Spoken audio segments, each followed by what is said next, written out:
On the morning of April 18, 1906, the Mint building here in San Francisco had its greatest test. On that morning at 5:12, San Francisco suffered an earthquake of an 8.2 magnitude on the Richter scale.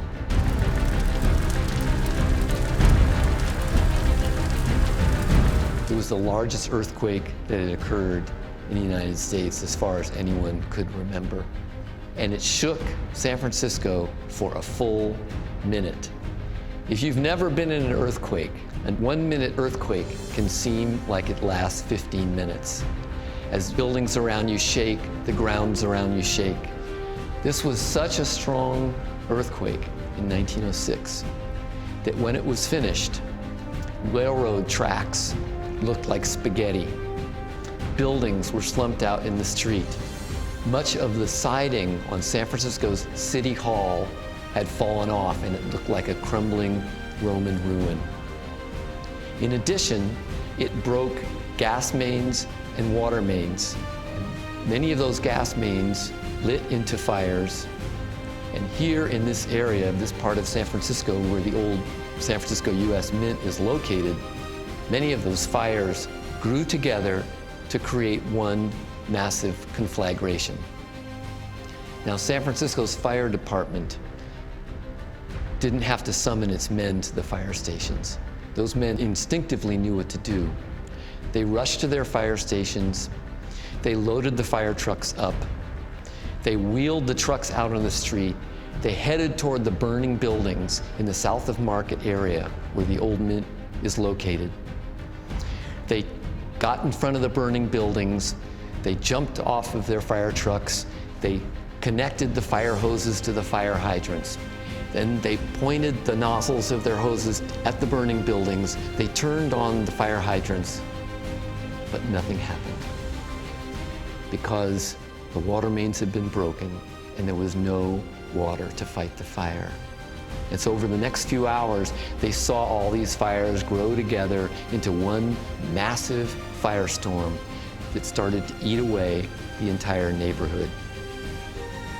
Now, 50 Mint workers rushed to this building and they decided that they were going to see if they could save it from this massive firestorm that was headed towards the Mint.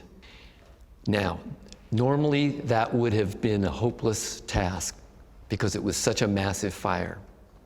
But there was an incredible miracle had occurred. And that was they had just 2 weeks before completed a cistern system in the basement of the Mint that connected to an artesian well down below the building. And so they in fact had their own water source. And so they took the one single water hose that they had, they strung it up to the roof of the building, and as the fire got closer and closer to the Mint, they stood there with this one water hose. They watered down the building as hot cinders started to rain down on the Mint. Smoke was wafting in their faces, and the buildings right across the street erupted into flames, raising the temperature in the area hundreds and hundreds of degrees. And so for several hours, as this horrendous fire was raging all around the Mint workers took turns watering off the top of the buildings, putting the fire out anywhere that it started to start in the building, and also going inside to the Mint when it was needed, because the fire was so hot nearby that it melted the window panes on the top floors, which were not protected by the iron shutters. And there were flames of fire that were shooting through the windows of the Mint into the inside of the Mint. And so they would bring the hose down and they would spray off those flames that were coming down.